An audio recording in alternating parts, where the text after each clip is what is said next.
a la mesa de este miércoles 15 de noviembre de 2017. Seguimos con Juan Gavito, Guillermo Fossati, Gerardo Caetano y Rafael Porsekansky. Ahora salimos de nuestro país, volvemos a mirar, después de varias semanas en realidad, a Venezuela.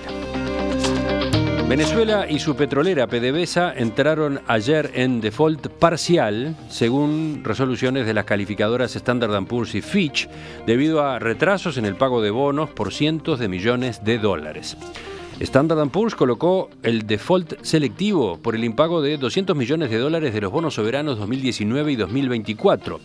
Y Fitch declaró a PDVSA en default restringido por los títulos vencidos el 2 de noviembre y el 27 de octubre, por 1.169 millones de dólares y 842 millones de dólares que, fueron notificados a los tenedores con una semana de retraso. La rebaja de las calificaciones ocurrió horas después de una reunión el lunes entre el gobierno y acreedores, a quienes no se ofreció un plan concreto para renegociar la deuda soberana. Una deuda que entre las dos, la del país y la de PDVSA, anda en los 150.000 millones de dólares en total. Aunque los acreedores salieron decepcionados de la cita, el gobierno la consideró un rotundo éxito. Otro dato, Brasil anunció que recurrirá al Club de París para cobrar los 262 millones de dólares que le debe el gobierno bolivariano y con el cual ya tiene un retraso de 2 meses. ¿Quién va? Gerardo, ¿empezás tú? ¿Qué más decir? Pero bueno, en primer lugar, el presidente Maduro anticipa su intención de reestructurar la deuda. Renegociarla. O de renegociarla. Él utilizó la palabra reestructurar, ¿no? Y no es menor el matiz. ¿Y a quién nombra como su negociador? A su vicepresidente Tarek El Aissami. ¿Quién es Tarek El Aissami? Es una figura que representa el núcleo duro del madurismo y fuertemente sospechado de vínculos directos con el narcotráfico.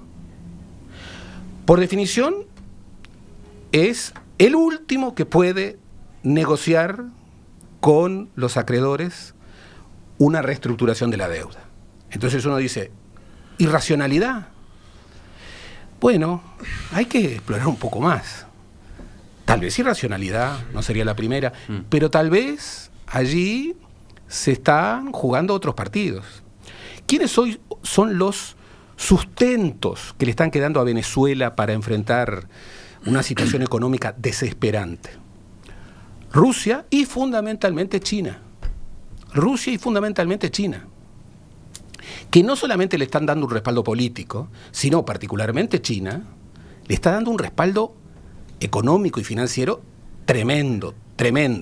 Obviamente 26.000 millones de dólares creo que tiene la deuda con China. Y más, hayan hecho precompras a futuro de muchísimo petróleo, de lo que es la reserva de petróleo más importante del mundo.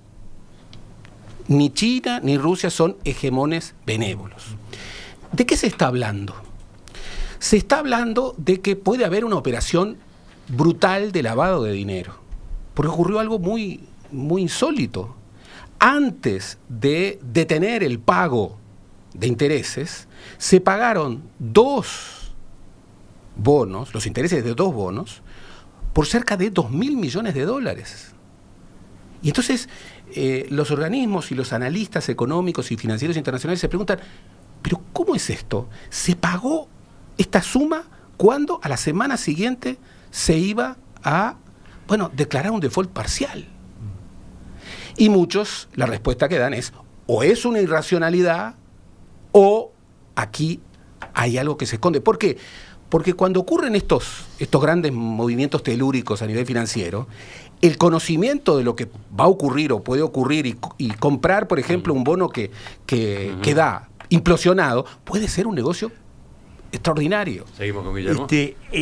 Por un lado, no sorprende este tipo de procesos que se pueden dar. Era un problema de tiempo para que las calificadoras de riesgo terminaran por colocarlo en un quasi default a Venezuela. También es interesante la dependencia brutal que tiene Venezuela. El 96% de las divisas de Venezuela provienen del petróleo, ¿no? Porque, claro, hace un tiempo atrás, no muy lejano, el petróleo tenía un precio donde Venezuela era el rico del mundo, es decir, tenía capacidad para prestarla a todos. Se le vino abajo el petróleo en su valor y Venezuela quedó en esas circunstancias y no aprovechó en los momentos en los cuales realmente tenía ingresos mayúsculos con el petróleo para abrir otras líneas de desarrollo en el país, que muestra una cantidad de incompetencias en la propia Venezuela. Ahora, yo me pregunto, ¿qué capacidad tiene realmente Venezuela para renegociar? ¿Y a qué costo va a terminar renegociando? Porque tenés un problema de credibilidad. Es decir, el mundo financiero se maneja con elementos muy claros, muy contundentes. Es decir, si tu credibilidad y el riesgo es muy alto, la tasa de interés que te pretenden para poder asumir riesgos es muy alta. Para lo cual podés llegar a una situación donde eventualmente, para salvar a la petrolera, porque estos 150.000 millones de dólares que tiene Venezuela que tratar de renegociar, tienen la finalidad de salvar a la petrolera precisamente, lo podés estar haciendo a unos retornos por parte de aquellos que quieran asumir el riesgo y a ingresar en la renegociación, que eventualmente no sean factibles de cumplimiento mirando hacia adelante. Por lo tanto, es un tema tremendamente delicado en el que se encuentra, y generalmente cuando entras en la crisis económica muy profunda, entras finalmente en el colapso político y en la situación de arenas movedizas en la capacidad para mantenerte en tu posición, ¿no? Lo curioso es que hace tiempo, ¿no? ¿Cuánto tiempo hace que se dice Venezuela está al borde del precipicio, ¿no? Sí. Y sin embargo, ahí va, la sigue llevando, ¿no? La sigue arrastrando, ahora cayendo en default, ¿no? O default parcial. Exacto. Hace 2 años Venezuela fue declarado el segundo país de más riesgo en el mundo, de economías en desarrollo. ¿Quién lo hizo? Standard & Poor's, Fitch, algún organismo estadounidense, ¿no? La Academia de Ciencias Sociales China lo hizo. Es decir, sobre Venezuela a nivel económico no hay dos opiniones. Yo quiero, como estamos también... ¿Y por qué le presta tanto dinero a China? Ah, bueno, ahora me refiero a eso. Como estamos en unas semanas de que tanto se habla de la Revolución Rusa, que en realidad fue en noviembre, porque por el viejo tema 7 de noviembre. 7 de noviembre, ahí está. Quiero hacer una precisión. Se habló mucho del fracaso de la Revolución Rusa, pero con todos los costos humanos, sobre todo, que tuvo el comunismo soviético, tuvo el éxito de transformar un país. Se puede gustar, no se puede gustar, pero efectivamente Rusia es una con el zar y es otra muy diferente con el comunismo soviético. Es decir, hay una transformación real del país. Comparado con esto, Venezuela, como bien decía Guillermo, Venezuela redistribuyó de forma diferente, pero no cambió su estructura productiva, no cambió nada. Mantuvo, como es una economía extractivista que vive del petróleo. Cuando le fue bien, con el precio del barril, Chávez fue generoso a diestra y siniestra, pero ahora que le va mal, la economía está al borde del colapso. 500 y pico de inflación para este año. 500 y pico. El año pasado, la tasa de crecimiento negativa fue del 12%. Quiero decirle, superior al año 2002 de Uruguay. ¿Sabes cuánto se paga un dólar? ¿Sabes cuánto se paga un dólar hoy? ¿Vieron las valijas de dólares? 70.000 bolívares. Las valijas de bolívares, cuando uno comía dólar, mostraban los periodistas uruguayos cuando jugaron Uruguay y Venezuela. Es decir, es un país, para los que preguntan por qué siempre hablamos de Venezuela, por un lado político, pero por otro lado porque es el único país en este momento de Latinoamérica que está al borde de la quiebra y de la implosión económica, lo cual genera miedos regionales. Por ejemplo, Colombia, que ya recibió 500.000 venezolanos, teme una afluencia de millones de personas si esto implota realmente. Nosotros tenemos una cantidad enorme de venezolanos acá que han llegado. Sí, exacto. Sí, es una señal muy clara de lo que está pasando en Venezuela, la presencia tan fuerte por todos lados, acá en Montevideo por lo menos, de venezolanos, ¿no? Y lo otro que es fundamental tener en cuenta es que si no cae el régimen, acá hay 2 actores de peso que hay que considerar, que son Rusia y China, que no son intereses ideológicos por lo menos, son estrictamente geoestratégicos. Aquí está el tema de que esto les da un gran poder sobre los recursos petroleros de la economía venezolana, y en el caso ruso al menos también. Rusia tiene algunas bases navales, por ejemplo, y tiene intereses militares en la región que a esto lo fortalecen en su poder de negociación con el régimen venezolano. Juan. Sí, yo coincido con lo que se ha dicho, pero advierto que quien crea que la causa de esto es solamente la caída del precio del petróleo se equivoca. Es decir que para mí, en primer lugar, esto implica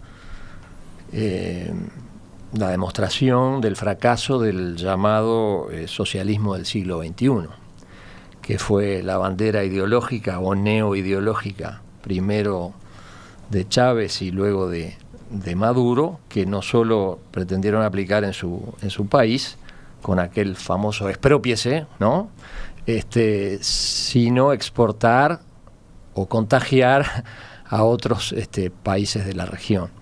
De modo que es imposible pensar que esto es solo por la caída del petróleo. Realmente un gobierno que tuvo la suma total del poder, no solo el dinero que tuvo inicialmente, sino la suma total del poder, y que fue sustituyendo los cuadros no solo de la administración pública, sino incluso las gerencias de las empresas privadas por cuadros propios, en su mayoría militares, no puede endilgar a otras causas que le son propias. Y relacionado con el tema que venimos de tratar antes, el tema corrupción no está ajeno a esto. Hace poco trascendió, habrán visto todos ustedes, que a raíz de un pago o una transacción bancaria en una cuenta de una hija de Chávez había no sé qué cantidad de millones de dólares que en teoría correspondían a PDVSA y estaban en una cuenta privada, y bueno, y eso no fue desmentido de manera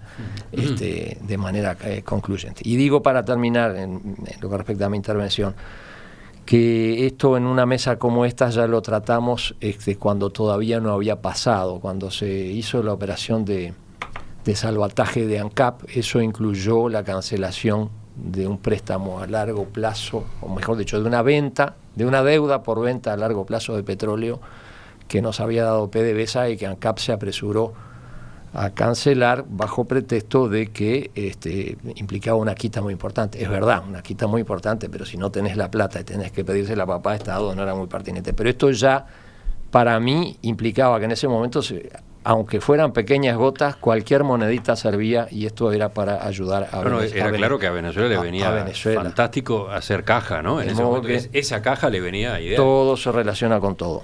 Dice un oyente, Raúl, nadie recuerda que cuando ganó Chávez había un 85% de población bajo la línea de pobreza en Venezuela. Bueno, eso es lo que dije hace un rato. Hubo una redistribución diferente, pero no se cambió el modelo económico, siguió fuertemente dependiente del petróleo, y ahora, bueno, entre otras cosas, tenemos las consecuencias. Esto es un tema muy importante. No había un 85% de pobreza. Los números son otros. Pero había un margen de pobreza elevadísimo, elevadísimo. ¿Y qué fue lo diferente que hizo Chávez? No Maduro, Chávez.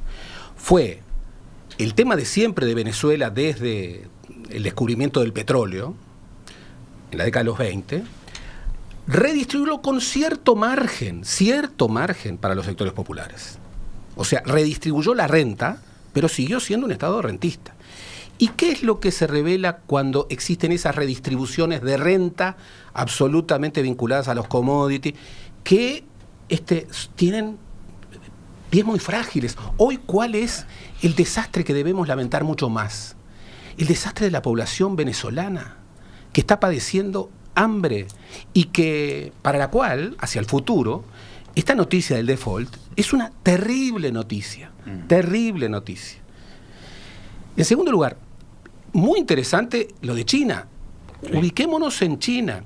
No es la primera vez que China hace una operación salvataje de un Estado sudamericano en graves problemas financieros. Ya lo hizo en el 2008 con Ecuador, y consolidándose como lo que hoy es China en Ecuador. China en Ecuador es la referencia económica y financiera de todo el Estado ecuatoriano.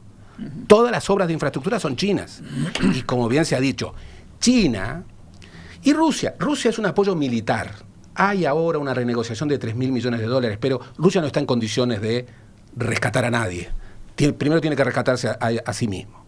Pero China está apostando con ese sentido del tiempo que tienen los chinos. Pero mira que el 70% de la deuda de Venezuela es de estadounidense y de canadiense. Sí, pero China no puede dejar caer a Venezuela. Y no lo puede dejar caer no por intereses económico-financieros, por intereses geoestratégicos. Claro. ¿Mm? De Sí, acuerdo. sí, sí.